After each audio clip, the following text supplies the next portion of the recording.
ವ್ಯಾಪಾರಕ್ಕಿಳಿದ ಚೀನಾಗೆ ಶಾಕ್ ಮೇಲೆ shock. America, Japan ಬಳಿಕ ಡ್ರ್ಯಾಗನ್ಗೆ ಡಿಚ್ಚಿ ಕೊಟ್ಟ ಭಾರತ. ಕುತಂತ್ರಿ ಕೆಂಪು ರಾಷ್ಟ್ರಕ್ಕೆ ಭಾರತದಿಂದ ವಿದೇಶಿ ಕಡಿವಾಣ.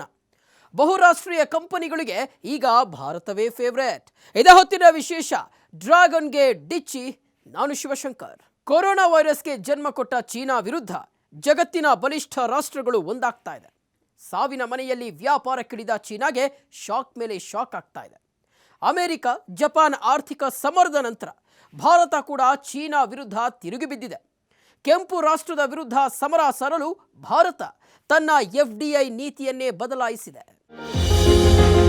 ಸಾವಿನ ಮನೆಯಲ್ಲಿ ವ್ಯಾಪಾರಕ್ಕಿಳಿದ ಚೀನಾಗೆ ಶಾಕ್ ಮೇಲೆ ಶಾಕ್. ಅಮೆರಿಕ, ಜಪಾನ್ ಬಳಿಕ ಡ್ರ್ಯಾಗನ್ಗೆ ಡಿಚ್ಚಿ ಕೊಟ್ಟ ಭಾರತ. ಇಡೀ ಜಗತ್ತೇ ಕೊರೋನಾ ಮೃತ್ಯು ಕೂಪದಲ್ಲಿ ಸಿಲುಕಿ ಒದ್ದಾಡ್ತಾ ಇದೆ. ಕೊರೋನಾ ರಣಾರ್ಭಟಕ್ಕೆ ಇಡೀ ದೇಶ ತತ್ತರಿಸಿ ಹೋಗಿದೆ. ಜಗತ್ತಿನ ಮೂಲೆ ಮೂಲೆಗಳಲ್ಲಿ ಹೆಣಗಳ ರಾಶಿಯೇ ಬೀಳ್ತಿದೆ. ಕೊರೋನಾ ಎಂಬ ಮಹಾಮಾರಿ ವಿಷವರ್ತುಲಕ್ಕೆ ಸಿಲುಕಿ ಈಗಾಗಲೇ ಲಕ್ಷಕ್ಕೂ ಹೆಚ್ಚು ಜನ ಪ್ರಾಣ ಬಿಟ್ಟಿದ್ದಾರೆ. ಸಾವಿನ ಸಂಖ್ಯೆ ದಿನದಿಂದ ದಿನಕ್ಕೆ ಏರಿಕೆ ಆಗ್ತಾಲೇ ಇದೆ. ದಿನಕ್ಕೆ ಸಾವಿರಾರು ಜನ ಉಸಿರು ಚೆಲ್ಲುತ್ತಿದ್ದಾರೆ. ಕೊರೋನಾ ಆರ್ಭಟಕ್ಕೆ ಬ್ರೇಕ್ ಹಾಕೋಕೆ ಯಾರಿಂದಲೂ ಸಾಧ್ಯವಾಗ್ತಾ ಇಲ್ಲ. ಕೊರೋನಾ ಜಗತ್ತಿನ ಜಂಗಾಬಲವನ್ನೇ ಉಡುಗಿಸ್ಬಿಟ್ಟಿದೆ. ಪರಿಸ್ಥಿತಿ ಹೀಗಿರುವಾಗ ಕೊರೋನಾ ಜನ್ಮ ಕೊಟ್ಟ ಪಾಪಿ ಚೀನಾ ಸಾವಿನ ಮನೆಯಲ್ಲಿ ವ್ಯಾಪಾರಕ್ಕಿಳಿದಿತ್ತು. ಹೀಗೆ ಸಾವಿನ ಮನೆಯಲ್ಲಿ ವ್ಯಾಪಾರಕ್ಕಿಳಿದ ಚೀನಾಗೆ ಈಗ ಶಾಕ್ ಮೇಲೆ ಶಾಕ್ ಕಾದಿದೆ.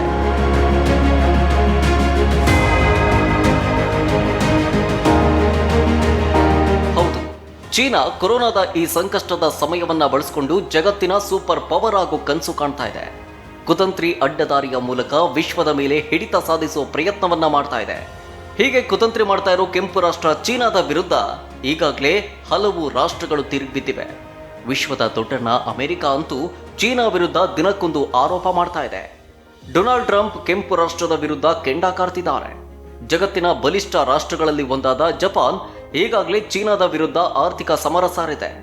ತನ್ನ ಕಂಪನಿಗಳನ್ನ ಚೀನಾದಿಂದ ಶಿಫ್ಟ್ ಮಾಡೋಕೆ ನಿರ್ಧರಿಸಿಬಿಟ್ಟಿದೆ. ಈ ಎರಡೂ ರಾಷ್ಟ್ರಗಳ ಬಳಿಕ ಇದೀಗ ಭಾರತವು ಕೂಡ ಚೀನಾ ವಿರುದ್ಧ ಬ್ರಹ್ಮಾಸ್ತ್ರವನ್ನೇ ಪ್ರಯೋಗ ಮಾಡಿದೆ. ಕುತಂತ್ರಿ ಕೆಂಪು ರಾಷ್ಟ್ರಕ್ಕೆ ಭಾರತದಿಂದ ವಿದೇಶಿ ಕಡಿವಾಣ. ತಿಮಿಂಗಲ ಚೀನಾದ ಮಹಾದಾಸೆಗೆ ಅಂಕುಶ ಹಾಕಿದ ಭಾರತ. ನಿಜ, ತಿಮಿಂಗಲ ಚೀನಾದ ಮಹಾದಾಸೆಗೆ ಅಂಕುಶ ಹಾಕೋಕೆ ಭಾರತ ತನ್ನ FDI ನೀತಿಯನ್ನೇ ಬದಲಿಸಿಬಿಟ್ಟಿದೆ. ಈ ಡ್ರ್ಯಾಗನ್ ರಾಷ್ಟ್ರಕ್ಕೆ ಭಾರತ ಸರಿಯಾಗಿಯೇ ಡಿಚ್ಚಿ ಕೊಟ್ಟಿದೆ. ವಿದೇಶಿ ನೇರ ಬಂಡವಾಳ ಹೂಡಿಕೆ ನಿಯಮದಲ್ಲಿ ಬದಲಾವಣೆ ಮಾಡುವ ಮೂಲಕ ಕೇಂದ್ರ ಸರ್ಕಾರ ಮಹತ್ವದ ಹೆಜ್ಜೆ ಇಟ್ಟಿದೆ. ಆರ್ಥಿಕ ಹಿಂಜರಿತ ಈ ಸಂಕಷ್ಟ ಸಂದರ್ಭದಲ್ಲಿ ನಮ್ಮ ದೇಶದ ಕಂಪನಿಗಳ ಮೇಲೆ ಪಾರುಪತ್ಯ ಸಾಧಿಸೋಕೆ ಹೊರಟಿರೋ ಚೀನಾದ ಗುಳ್ಳೆನರಿ ಗೊತ್ತಾಗ್ತಿದ್ದಂತೆ ಭಾರತ ಇಂಥದ್ದೊಂದು ಮಹತ್ತರ ಬದಲಾವಣೆ ಮಾಡಿದೆ. ಹಾಗಾದ್ರೆ ಏನದು ಚೀನಾದ ಗುಳ್ಳೆನರಿ ಬುದ್ಧಿ? ಭಾರತ FDI ನೀತಿ ಬದಲಿಸೋಕೆ ಕಾರಣ ಏನು? ಭಾರತದ ಬದಲಾವಣೆಯಿಂದ ಚೀನಾದ ಮೇಲಾಗೋ ಪರಿಣಾಮಗಳೇನು? ಚೀನಾದ ಕುತಂತ್ರ ಬಯಲಾಗಿದ್ದು ಹೇಗೆ? ಎಲ್ಲವನ್ನು ತೋರಿಸ್ತೀವಿ. ಅದಕ್ಕೂ ಮುನ್ನ ಭಾರತದ ಸದ್ಯದ ಬದಲಾವಣೆ ಮಾಡಿರೋ FDI ನೀತಿಯಲ್ಲಿ ಏನಿದೆ ಅನ್ನೋದನ್ನ ತೋರಿಸ್ತೀವಿ ನೋಡಿ. ವಿದೇಶಿ ಹೂಡಿಕೆ ನಿಯಮ ಬಿಗಿಗೊಳಿಸಿದ ಭಾರತ. ಚೀನಾ ಬಂಡವಾಳಕ್ಕೆ ಭಾರತದ ಮೂಗುದಾರ. ಹೌದು, ವಿದೇಶಿ ನೇರ ಬಂಡವಾಳ ಹೂಡಿಕೆ ನಿಯಮದಲ್ಲಿ ಭಾರತ ಭಾರೀ ಬದಲಾವಣೆ ತಂದಿದೆ. ಚೀನಾ ಮತ್ತು ನೆರೆಹೊರೆಯ ರಾಷ್ಟ್ರಗಳಿಗೆ ಭಾರತದಲ್ಲಿ ಯಾವುದೇ ಬಗೆಯ ಹೂಡಿಕೆ ಮಾಡೋಕೆ ಪೂರ್ವಾನುಮತಿ ಕಡ್ಡಾಯವಾಗಲಿದೆ. ಭಾರತದ ಜೊತೆ ಗಡಿ ಹಂಚಿಕೊಂಡಿರೋ ಎಲ್ಲ ರಾಷ್ಟ್ರಗಳು ನೇರ ಅಥವಾ ಪರೋಕ್ಷ ಹೂಡಿಕೆಗೆ ಸರ್ಕಾರ ಅನುಮತಿ ಪಡೆಯೋದು ಇನ್ಮುಂದೆ ಕಡ್ಡಾಯವಾಗಲಿದೆ. ಶನಿವಾರ ಈ ಬಗ್ಗೆ ವಾಣಿಜ್ಯ ಮತ್ತು ಕೈಗಾರಿಕೆ ಇಲಾಖೆ ಶನಿವಾರ ಅಧಿಸೂಚನೆ ಹೊರಡಿಸಿದೆ. ಯಾವುದೇ ವಿದೇಶಿ ಸಂಸ್ಥೆ ಅಥವಾ ವ್ಯಕ್ತಿ ಭಾರತದಲ್ಲಿ ಹೂಡಿಕೆ ಮಾಡಬೇಕಿದ್ರೆ ಸರ್ಕಾರದ ಅನುಮತಿ ಪಡಿಲೇಬೇಕು ಅಂತ ಕೇಂದ್ರ ಹೇಳಿದೆ.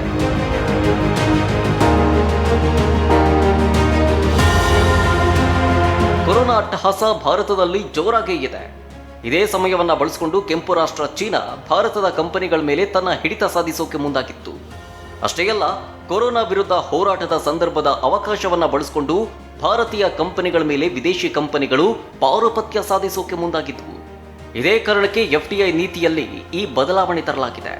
ತಿದ್ದುಪಡಿಯ ಪ್ರಕಾರ ನೆರೆಯ ಚೀನಾ, ನೇಪಾಳ, ಬಾಂಗ್ಲಾದೇಶ ಹಾಗೂ ಪಾಕಿಸ್ತಾನ ಸೇರಿದಂತೆ ಹಲವು ದೇಶಗಳು ಭಾರತೀಯ ಕಂಪನಿಗಳಲ್ಲಿ ಹೂಡಿಕೆ ಮಾಡೋಕೆ ಸರ್ಕಾರದ ಅನುಮತಿ ಪಡಿಬೇಕಿದೆ. ಅಲ್ಲದೆ ಪಾಕಿಸ್ತಾನ ಭಾರತದ ರಕ್ಷಣಾ ವಲಯ, ಬಾಹ್ಯಾಕಾಶ, ಪರಮಾಣು ಶಕ್ತಿ ಮತ್ತು ಇನ್ನಿತರೆ ವಿದೇಶಿ ಹೂಡಿಕೆ ನಿರ್ಬಂಧಿಸಲಾಗಿರುವ ವಲಯಗಳಲ್ಲಿ ಹೂಡಿಕೆ ಮಾಡದಂತೆ ಭಾರತ ನಿರ್ಬಂಧ ಹೇರಿದೆ.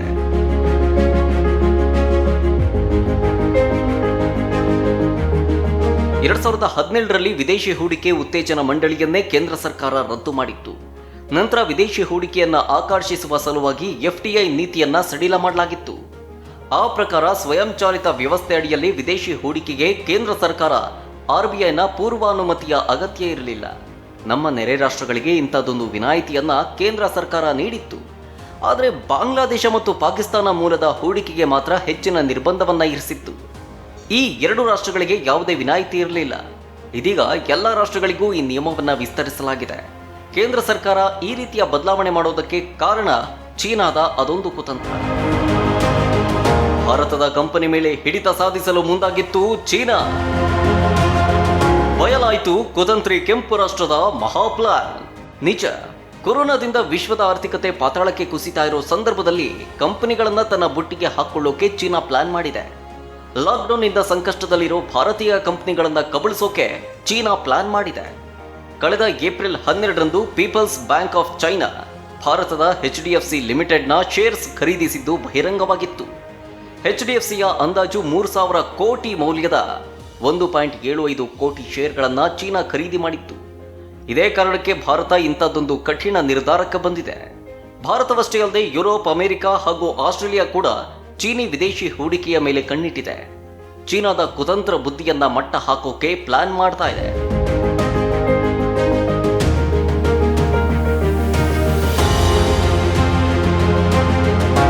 ಪ್ರಿಯ ವೀಕ್ಷಕರೇ, ನಿಮಗೆ ಗೊತ್ತಿರಲಿ, ಕೆಂಪು ರಾಷ್ಟ್ರ ಚೀನಾ ಭಾರತದಲ್ಲಿ ಲಕ್ಷ ಕೋಟಿ ಹೂಡಿಕೆ ಮಾಡಿದೆ.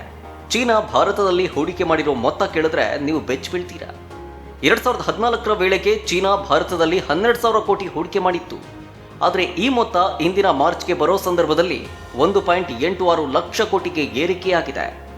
ಅಲ್ಲಿಗೆ ಒಟ್ಟಾರೆಯಾಗಿ ಚೀನಾ 1.98 ಲಕ್ಷ ಕೋಟಿಯನ್ನ ಭಾರತದಲ್ಲಿ ಹೂಡಿಕೆ ಮಾಡಿದೆ.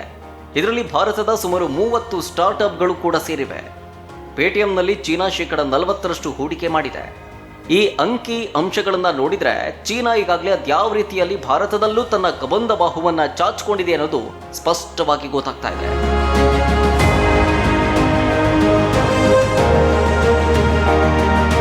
ಸದ್ಯ FDIನಲ್ಲಿ ಬದಲಾವಣೆ ತರುವ ಮೂಲಕ ಅಡ್ಡದಾರಿಯಲ್ಲಿ ಬಂದ ಚೀನಾಗೆ ತಕ್ಕ ಪೆಟ್ಟು ಕೊಟ್ಟಿದೆ. ಮತ್ತೊಂದೆಡೆ ವಿಶ್ವದ ಬೇರೆ ಬೇರೆ ರಾಷ್ಟ್ರಗಳು ಚೀನಾದಲ್ಲಿರೋ ತಮ್ಮ ಕಂಪನಿಗಳನ್ನ ಬೇರೆಡೆ ಶಿಫ್ಟ್ ಮಾಡೋಕೆ ಸಿದ್ಧವಾಗಿದೆ. ಈ ಮೂಲಕ ವಿಶ್ವಕ್ಕೆ ವೈರಸ್ ಹಬ್ಬಿಸಿದ ಚೀನಾ ತಕ್ಕ ಎದುರೇಟು ಕೊಡೋಕೆ ಜಗತ್ತಿನ ಬಲಿಷ್ಠ ರಾಷ್ಟ್ರಗಳು ಸಜ್ಜುಗೊಂಡಿವೆ. ಜಪಾನ್ ತನ್ನ ಕಂಪನಿಗಳಿಗೆ ವಾಪಸ್ ಬರುವಂತೆ ಕರೆ ಕೊಟ್ಟ ಬೆನ್ನಲ್ಲೇ ಇದೀಗ ದಕ್ಷಿಣ ಕೊರಿಯಾ ಚೀನಾದಲ್ಲಿರುವ ತನ್ನ ಪ್ರತಿಷ್ಠಿತ ಕಂಪನಿಗಳನ್ನ ಬೇರೆಡೆ ಶಿಫ್ಟ್ ಮಾಡೋಕೆ ಸಿದ್ಧವಾಗಿದೆ. ಹೀಗೆ ದಕ್ಷಿಣ ಕೊರಿಯಾ ಚೀನಾದಿಂದ ತನ್ನ ಕಂಪನಿಗಳನ್ನ ಶಿಫ್ಟ್ ಮಾಡೋಕೆ ಸೆಲೆಕ್ಟ್ ಮಾಡಿಕೊಂಡಿರೋ ಜಾಗ ಭಾರತ.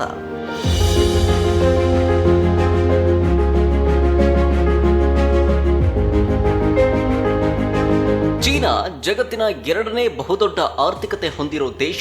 ಚೀನಾದ ಆಸೆ ಯಾವತ್ತಿಗೂ ಇಷ್ಟಕ್ಕೆ ನಿಲ್ಲೋದಿಲ್ಲ. ತಾನೇ ಜಗತ್ತಿನ ನಂಬರ್ 1 ದೇಶ ಆಗಬೇಕು ಅನ್ನೋದು ಚೀನಾದ ಕನಸು. ಇಡೀ ವಿಶ್ವವೇ ತನ್ನ ಮೇಲೆ ಅವಲಂಬನೆಗೊಳ್ಳುವ ಕನಸನ್ನ ಕಟ್ಕೊಂಡು ದುರಾಸೆಯ ಗುರಿ ಹೊಂದಿರೋ ರಾಷ್ಟ್ರ ಚೀನಾ.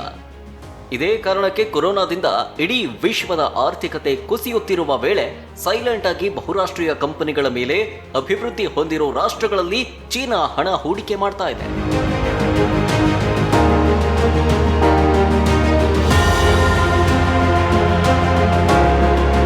ಪ್ರಿಯ ವೀಕ್ಷಕರೇ, ನಿಮಗೆ ಗೊತ್ತಿರಲಿ, ಸಾಲವನ್ನ ಕೊಟ್ಟು ಸಣ್ಣ ಪುಟ್ಟ ದೇಶಗಳನ್ನ ನಿಯಂತ್ರಣಕ್ಕೆ ತೆಗೆದುಕೊಳ್ಳೋ ಬುದ್ಧಿ ಚೀನಾಕ್ಕೆ ಮೊದಲಿನಿಂದಲೂ ಇದೆ.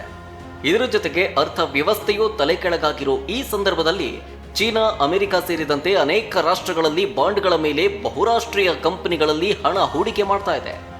ಆದರೆ ಇಂಥದ್ದೊಂದು ಕುತಂತ್ರ ವಿರುದ್ಧ ಭಾರತ ಸಮರ ಸಾರಿದೆ. ಕೇವಲ ಭಾರತ ಮಾತ್ರವಲ್ಲ, ವಿಶ್ವದ ಬಹುತೇಕ ರಾಷ್ಟ್ರಗಳು ಚೀನಾದ ವಿರುದ್ಧ ಸಿಡಿದೆದ್ದಿವೆ. ಕುತಂತ್ರಿ ಕೆಂಪು ರಾಷ್ಟ್ರಕ್ಕೆ ತಕ್ಕ ಬುದ್ಧಿ ಕಲಿಸೋಕೆ ಮುಂದಾಗಿದೆ. ಬಹುರಾಷ್ಟ್ರೀಯ ಕಂಪನಿಗಳಿಗೆ ಈಗ ಭಾರತವೇ ಫೇವರೇಟ್. ಭಾರತದತ್ತ ಮುಖ ಮಾಡಿದ ಜಗತ್ತಿನ ಪ್ರತಿಷ್ಠಿತ ಕಂಪನಿಗಳು ಚೀನಾ ಕಾಲಿಡದ ಜಾಗವೇ ಉಳಿದಿಲ್ಲ.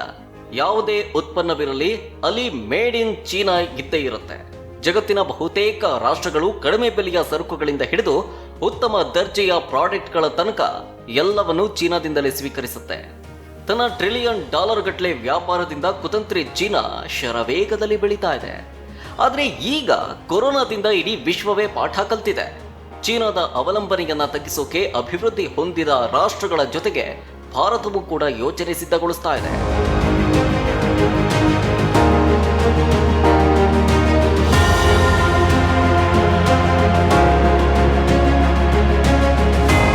ವಿಶ್ವದ ಬಹುತೇಕ ರಾಷ್ಟ್ರಗಳು ಚೀನಾವನ್ನ ಜಗತ್ತಿನ ಉತ್ಪಾದನೆಯ ಕಾರ್ಖಾನೆ ಅಂತ ಕರೆಯುತ್ತೆ. ಇದೇ ವ್ಯಾಪಾರದ ಮೂಲಕ ಚೀನಾ ತನ್ನ ಜಿಡಿಪಿಯನ್ನ ಶರವೇಗದಲ್ಲಿ ಏರಿಸ್ತಾ ಎರಡನೇ ದೊಡ್ಡ ಆರ್ಥಿಕ ಶಕ್ತಿಯಾಗಿ ಹೊರಹೊಮ್ಮಿದೆ. ಆದರೆ ಈಗ ಚಿತ್ರಣ ಬದಲಾಗಿದೆ. ಕೊರೋನಾ ವೈರಸ್ಗೆ ಚೀನಾ ಜನ್ಮ ಕೊಟ್ಟಿದೆ ಅನ್ನೋ ಸತ್ಯ ಬಯಲಾಗ್ತಿದ್ದಂತೆ ಚೀನಾದಿಂದ ಆರ್ಥಿಕ ಅಂತರ ಕಾಯ್ದುಕೊಳ್ಳೋಕೆ ಜಗತ್ತಿನ ಬಲಿಷ್ಠ ರಾಷ್ಟ್ರಗಳು ನಿರ್ಧರಿಸಿವೆ. ಚೀನಾದ ಮಹತ್ವಾಕಾಂಕ್ಷೆ ಬೆಚ್ಚಿ ಬಿದ್ದಿರುವ ಅಭಿವೃದ್ಧಿ ಹೊಂದಿರೋ ರಾಷ್ಟ್ರಗಳು ಭಾರತ ಸೇರಿದಂತೆ ಇತರ ರಾಷ್ಟ್ರಗಳಲ್ಲಿ ಬಂಡವಾಳ ಹೂಡಿಕೆ ಮಾಡೋ ಮೂಲಕ ಹೊಸ ಕಾರ್ಯತಂತ್ರ ರೂಪಿಸೋಕೆ ಮುಂದಾಗಿದೆ.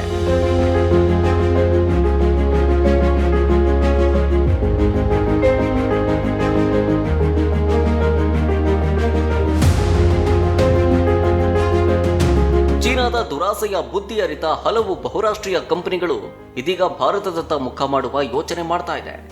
ಹೀಗಾಗಿಯೇ ಭಾರತದಲ್ಲಿ ಈಗಾಗಲೇ ಉನ್ನತ ಮಟ್ಟದ ಸಭೆ ನಡೆದಿದ್ದು, ಚೀನಾದಿಂದ ಸ್ಥಳಾಂತರವಾಗೋಕೆ ನಿರ್ಧರಿಸಿರೋ ಬಹುರಾಷ್ಟ್ರೀಯ ಕಂಪನಿಗಳನ್ನ ಆಹ್ವಾನಿಸೋಕೆ ನಿರ್ಧರಿಸಲಾಗಿದೆ.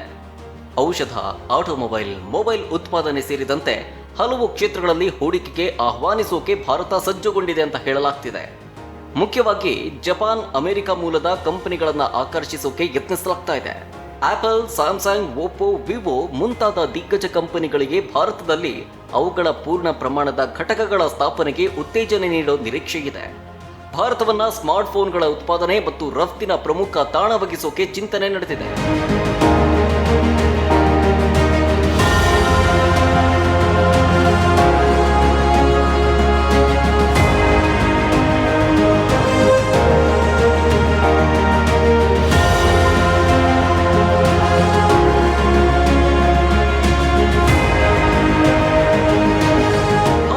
ಕಂಪನಿ ಶಿಫ್ಟ್ ಮಾಡಲು ನಿರ್ಧರಿಸಿದ ದಕ್ಷಿಣ ಕೊರಿಯಾ.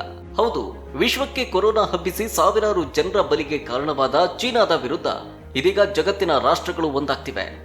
ನಿಮ್ಗೆಲ್ಲ ಗೊತ್ತಿರಬಹುದು, ಇತ್ತೀಚೆಗೆ ಜಪಾನ್ ಚೀನಾದಲ್ಲಿರೋ ತನ್ನ ಕಂಪನಿಗಳನ್ನ ವಾಪಸ್ ಕರೆಸ್ಕೊಳ್ಳೋಕೆ ಮುಂದಾಗಿತ್ತು.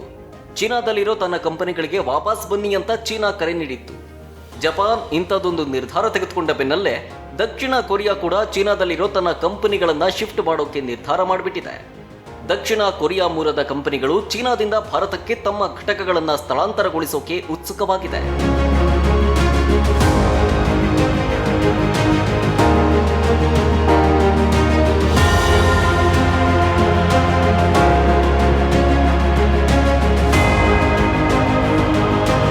ಚೀನಾದಿಂದ ಶಿಫ್ಟ್ ಆಗುತ್ತಾ ದಕ್ಷಿಣ ಕೊರಿಯಾದ ಕಂಪನಿ? ಹೌದು, ಈಗ ಇಂಥದ್ದೊಂದು ಪ್ರಶ್ನೆ ಎದ್ದಿದೆ. ದಕ್ಷಿಣ ಕೊರಿಯಾದ ಪ್ರತಿಷ್ಠಿತ ಕಂಪನಿಗಳಾದ ಹುಡೈ ಸ್ಟೀಲ್ ಹಾಗೂ ಫೋಸ್ಕೋ ಸ್ಟೀಲ್ ಚೀನಾದಲ್ಲಿ ಬಹುದೊಡ್ಡ ಘಟಕಗಳನ್ನೇ ಹೊಂದಿದೆ. ಆದರೆ ಈ ಘಟಕಗಳನ್ನು ಭಾರತಕ್ಕೆ ಶಿಫ್ಟ್ ಮಾಡೋಕೆ ದಕ್ಷಿಣ ಕೊರಿಯಾ ಚಿಂತನೆ ನಡೆಸಿದೆ. ಈ ಬಗ್ಗೆ ಭಾರತದ ಜೊತೆ ಮಾತುಕತೆ ಕೂಡ ನಡೆದಿದೆ ಎನ್ನಲಾಗ್ತಾ ಇದೆ. ತಮಿಳುನಾಡಿನ ಚೆನ್ನೈನಲ್ಲಿ ಈ ಕಂಪನಿಗಳ ಘಟಕಗಳನ್ನು ತೆರೆಯೋಕೆ ದಕ್ಷಿಣ ಕೊರಿಯಾ ಮಾತುಕತೆ ನಡೆಸ್ತಾ ಇದೆ. ಅಷ್ಟೇ ಅಲ್ಲ, ಆಂಧ್ರ ಪ್ರದೇಶದಲ್ಲಿ ತನ್ನ ಘಟಕಗಳನ್ನು ಸ್ಥಾಪಿಸೋಕೆ ಈ ಎರಡು ಕಂಪನಿಗಳು ಮುಂದೆ ಬಂದಿವೆ ಎನ್ನಲಾಗ್ತಾ ಇದೆ. ಭಾರತ ಕೂಡ ದಕ್ಷಿಣ ಕೊರಿಯಾ ಈ ಮನವಿಗೆ ಸ್ಪಂದಿಸಿದೆ ಎನ್ನಲಾಗ್ತಾ ಇದೆ.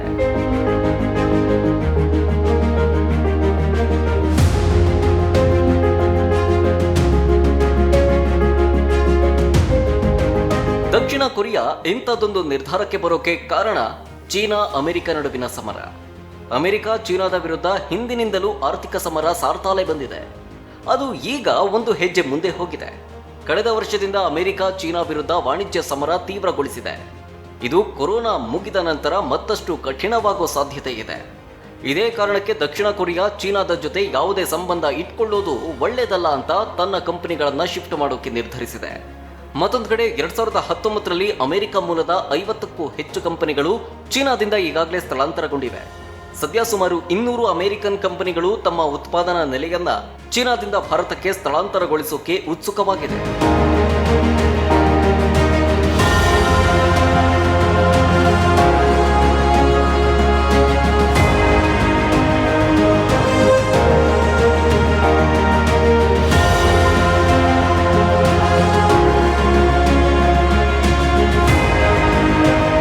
ಭಾರತದಲ್ಲಿ ಈಗಾಗಲೇ ಈ ಬಗ್ಗೆ ಉನ್ನತ ಮಟ್ಟದ ಸಭೆ ನಡೆದಿದೆ ಎನ್ನಲಾಗ್ತಾ ಇದೆ.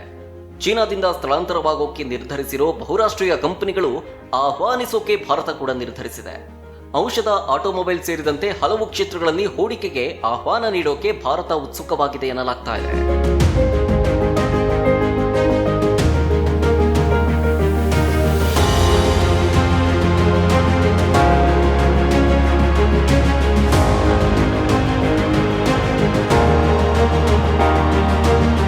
ಚೀನಾದಿಂದ ಶಿಫ್ಟ್ ಆಗಲಿರೋ ಕಂಪನಿಗಳು ಭಾರತವನ್ನ ತಮ್ಮ ಮುಂದಿನ ನೆಲೆಯಾಗಿಸಿಕೊಳ್ಳೋಕೆ ನಿರ್ಧರಿಸಿದೆ.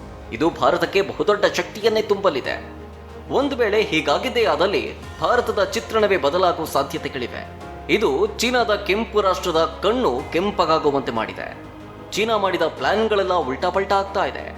ಚೀನಾದ ಲೆಕ್ಕಾಚಾರ ತಲೆ ಕೆಳಗಾಗ್ತಾ ಇದೆ. ಚೀನಾ ಅಂದ್ಕೊಂಡಿದ್ದು ಯಾವುದೂ ನಡೀತಾ ಇಲ್ಲ.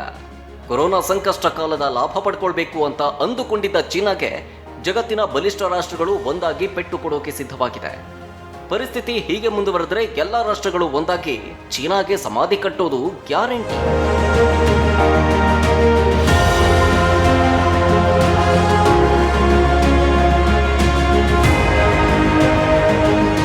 ನೋಡಿದ್ರಲ್ವ ವೀಕ್ಷಕರೇ, ಸದ್ಯ ಭಾರತ ಬಹುರಾಷ್ಟ್ರೀಯ ಕಂಪನಿಗಳ ಫೇವರೆಟ್ ತಾಣವಾಗಿ ಮಾರ್ಪಾಡಾಗ್ತಾ ಇದೆ. ಚೀನಾದಿಂದ ಭಾರತಕ್ಕೆ ತನ್ನ ಕಂಪನಿಗಳನ್ನು ಶಿಫ್ಟ್ ಮಾಡಲು ಅನೇಕ ಕಂಪನಿಗಳು ನಿರ್ಧರಿಸಿವೆ.